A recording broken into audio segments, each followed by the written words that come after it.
Fala amantes da F1. Hoje, falaremos sobre 3 carros proibidos. Mas antes de começar o vídeo, deixe seu like, inscreva-se e compartilhe o vídeo para ajudar o canal a crescer. Vamos ao vídeo. Brabham Ventilador. A temporada de 1978 da Fórmula 1 foi dominada pelo Lotus 79, que apresentou ao mundo o efeito solo e levou Mario Andretti à glória. No entanto, foi outra máquina que capturou os corações e as mentes de todos os envolvidos no esporte naquele ano também, o Brabham BT46B, ou o carro ventilador, como é carinhosamente conhecido. A Brabham estava prevendo o lançamento do BT46 para a temporada de 1978. Este era um carro que estava pronto para usar evolução de radiadores, em uma tentativa de economizar uma quantidade considerável de peso. Depois de testar o novo carro, o projetista-chefe Gordon Murray teve que admitir que os painéis dispostos na carroceria inclinada do carro lateral não forneciam refrigeração suficiente e o BT46 teria que ser redesenhado. O BT46 foi apresentado pela segunda vez na terceira etapa do campeonato, na África do Sul e contou com o projeto de radiador que todos os antecessores do carro haviam utilizado. Esse era um projeto que a equipe esperava abandonar em favor da aerodinâmica aprimorada e da redução de peso. Murray continuou a ponderar a lógica do design por trás do Lotus 78, que agora, em sua segunda temporada, estava se mostrando mais confiável e, portanto, relativamente mais bem-sucedido. Ele e a McLaren haviam brincado com barragens de ar em forma de V em seus carros nas temporadas anteriores para criar uma região localizada de baixa pressão. Mas ele logo descobriu que os 78 pareciam estar usando essas saias com a parte inferior do braço lateral para criar um efeito combinado. O problema para Brabham e Gordon Murray era que ele sabia muito bem que seu carro não podia acomodar os sidepods laterais em forma de asa necessários, devido ao uso do motor Alfa Romeo. Em vez disso, ele teria que pensar lateralmente e decidir um método controverso para equipar sua segunda especificação com ainda mais downforce. Não está claro se a inspiração para o BT46B veio diretamente do Chaparral 2J, mas o carro esportivo quadrado, 8 anos mais novo, também empregou saias e ventiladores para criar pressão negativa sobre o carro. Afinal, tendo estudado o livro de regras e consultado várias partes, foi amplamente aceito que, desde que o resfriamento fosse o objetivo principal do ventilador estar no carro, isso seria considerado legal. A equipe imediatamente começou a garantir que fosse esse o caso, com mais de 50% do dever do ventilador ser considerado como resfriamento para os radiadores. Isso deixaria bastante margem para o ventilador criar a pressão negativa necessária sob o carro. Assim como a Lotus teve problemas com as saias no 78, Brabham sabia que também enfrentaria um desafio semelhante para manter a borda do assoalho fechada. Ao fazer isso, seus carros seriam visivelmente sugados para o chão. O carro entrou em ação quando a equipe viu como a Lotus estava se tornando dominante e finalmente foi revelado no GP da Suécia, em meio a um furor de consternação do resto das equipes. Os rivais ficaram indignados com o BT46B e imediatamente pressionaram pela saída do evento. Mas, tendo passado pela devida inspeção com antecedência, Murray estava certo de que iria sustentar sua participação. É um fato bastante conhecido que Bernie Ecclestone, então proprietário da equipe de Brabham e executivo da FOCA, teve um ato de equilíbrio bastante difícil em suas mãos. Preocupado com a velocidade absoluta do BT46B em comparação ao Lotus 79, que na época era notavelmente mais rápido do que qualquer outra coisa, ele ordenou que os pilotos se classificassem com tanques cheios e usassem o composto mais duro dos pneus. Ele chegou ao ponto de falar com seus pilotos, Nick Lauda e John Watson, pedindo que eles deliberadamente guiassem seus carros devagar, para não mostrar seu verdadeiro ritmo. O carro ainda era notavelmente rápido e, visto que os rivais não conseguiram vencer a batalha para banir o carro em uma frente técnica, outros pilotos começaram a expressar suas preocupações sobre segurança.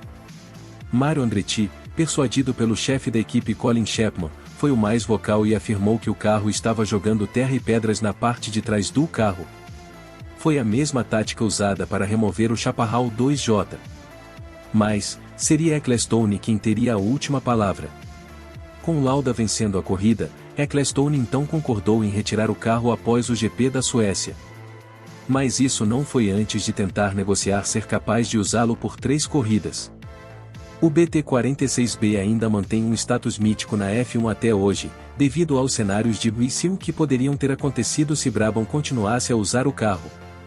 Ele também continua sendo o único participante da F1 com 100% de vitória. Lotus 88. O engenheiro aeronáutico Anthony Colin Bruce Chapman foi um dos maiores gênios da história da Fórmula 1. Foi da sua prancheta que nasceram alguns dos carros mais vencedores e revolucionários da principal categoria do automobilismo. Há 40 anos, o inglês apresentou sua última invenção, o modelo 88, com 2 chassis integrados num só para maximizar o efeito solo. Segundo os rivais, era uma burla ao regulamento. O carro chegou a participar de treinos em fins de semana de GP, mas nunca foi autorizado a correr.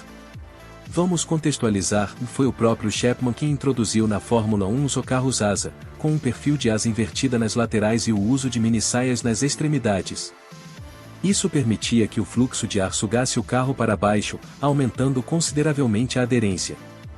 Com esse conceito, a Lotus trucidou a concorrência com o modelo 79 e levou o título de 1978 com Mario Andretti.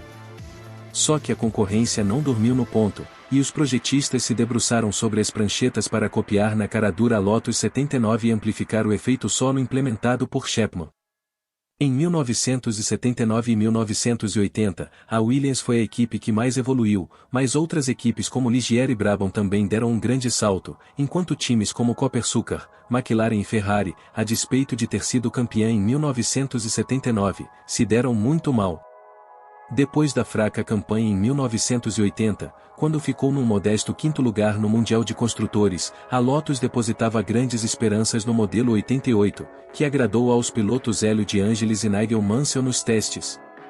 A equipe chegou para a primeira corrida do ano, em Long Beach, com um chassis 88 para de Angelis, mais um modelo 81B para Nigel Mansell e um carro reserva para o italiano por precaução.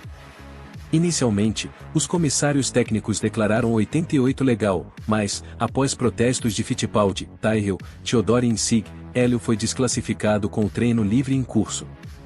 Outras equipes ameaçaram se retirar do evento, e o promotor Chris Puck fez lobby junto aos comissários para manter o veto ao 88, o que aconteceu. No restante do fim de semana, a Lotus usou o 81B, mas tanto de Angelis quanto Mansell abandonaram após acidentes. Chapman entrou com uma ação na justiça americana e teve ganho de causa. Fulo da vida, Balestre ameaçou todos os demais organizadores de GPS caso seus comissários locais autorizassem o carro. Só que na segunda prova, no Brasil, repetiu-se o filme de Long Beach. De início, os comissários aprovaram o carro, mas desta vez Balestre agiu com força, por intermédio do secretário-geral Ivan Leon.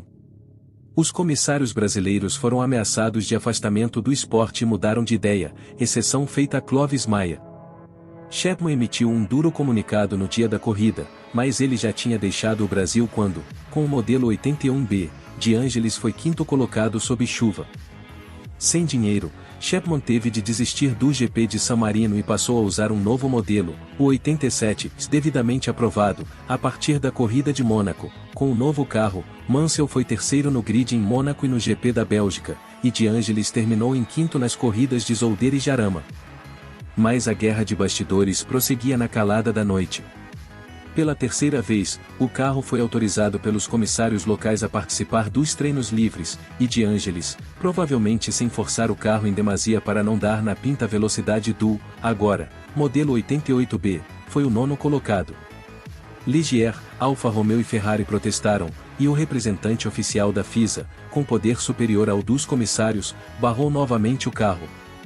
Foi a última tentativa de Chapman de inscrever o 88. Em 1982, a Lotus teve um novo projeto, o do modelo 91, com alguns conceitos usados no 88. Foi uma temporada razoável, e a Lotus venceu na Áustria com Hélio de Angelis, numa corrida com muitos abandonos. Foi a última vez que Chapman estrelou a famosa cena de atirar o boné para o alto. Williams de 6 rodas. Perto do final da temporada de 1981, ficou claro para a equipe técnica da Williams que algo precisava ser feito para desafiar os potentes carros turbo da Ferrari e Renault. Foto abaixo. Projetamos o carro de 6 rodas porque não conseguimos um motor turbo, disse Frank Dernier. Na época, os motores turbo tinham cerca de 180 cavalos de potência a mais do que o Ford Cosworth DFV normalmente aspirado que estávamos usando, acrescenta. Nós realmente nos esforçamos para produzir um carro que tivesse força e resistência suficientes para competir com eles. Presos com o DFV, os engenheiros tiveram que encontrar uma solução aerodinâmica para fazer o carro correr mais rápido. Nós olhamos para as rodas e descobrimos que os pneus traseiros estavam produzindo uma enorme quantidade de resistência, continuou Dernier. Criamos a ideia de que se pudéssemos produzir um carro com 4 rodas dianteiras na parte de trás, uma atrás da outra, provavelmente estaríamos produzindo muito menos resistência. Fizemos algumas medições e o carro de 6 rodas mostrou uma redução substancial. Acho que era equivalente a mais de 160 cavalos de potência em ganho. Então Patrick Head trabalhou na caixa de câmbio e suspensões traseiras e eu trabalhei na aerodinâmica. O pequeno departamento técnico da Williams contava com 2 engenheiros jovens e talentosos que estavam em processo de aprendizado. Dernier diz, e só Patrick e eu tínhamos alguma experiência em engenharia de carros de corrida. Tínhamos um engenheiro relativamente jovem chamado Neil Atley, que ainda estava na fase de aprendizado. No túnel de vento era basicamente um modelista e eu. Eu também estava atuando como técnico de túnel de vento.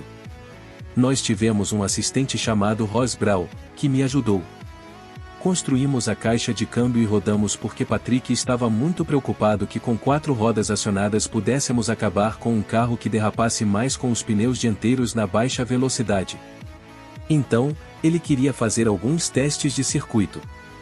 O pequeno departamento técnico da Williams contava com 2 engenheiros jovens e talentosos que estavam em processo de aprendizado. Dernier diz, e só Patrick e eu tínhamos alguma experiência em engenharia de carros de corrida. Tínhamos um engenheiro relativamente jovem chamado Neil Atley, que ainda estava na fase de aprendizado. No túnel de vento era basicamente um modelista e eu. Eu também estava atuando como técnico de túnel de vento. Nós tivemos um assistente chamado Ross Brown, que me ajudou. Construímos a caixa de câmbio e rodamos porque Patrick estava muito preocupado que com 4 rodas acionadas pudéssemos acabar com um carro que derrapasse mais com os pneus dianteiros na baixa velocidade. Então, ele queria fazer alguns testes de circuito. Dernier trabalhou na aerodinâmica do carro e maximizou o uso dos sidepods para gerar downforce. Um carro de teste foi produzido, o Williams FW07D, baseado no sucesso do FW07C. A nova extremidade traseira com 4 rodas e 2 diferenciais foi a parafusada à traseira do DFV. Jones voou de volta de sua última vitória na F1 em Vegas para o Reino Unido para testar o novo carro em Donington. Depois disso, outro carro foi construído, o FW08B, o carro que deveria competir na temporada de 1982. A FIA ouviu falar desses carros estranhos e decidiu fazer uma alteração no livro de regras da F1 para proibir carros com mais de 4 rodas. Além disso, a FIA considerou que a Williams estava ilegal porque era com tração nas 4 rodas, o que já havia sido proibido. O FW08B foi recentemente restaurado pela Williams, e pôde ser visto em ação durante eventos especiais com Felipe Massa, Martin Brundle e Jenson Button. O carro ainda está em condições de funcionamento, o que é um feito incrível, conclui Dernier. Construímos apenas uma caixa de câmbio e apenas um conjunto de suspensão completa. Nós só tínhamos um pequeno número de peças internas para a caixa de câmbio. Foi isso. Estávamos prestes a fazer mais algumas peças quando o carro de 6 rodas foi banido na F1. Esse foi o fim da estrada para esse projeto. E esse foi o vídeo de hoje. Espero que tenham gostado. Deixem seu like, inscrevam-se e compartilhem o vídeo para ajudar o canal a crescer. Deixe aí nos comentários qual desses carros você mais achou estranho.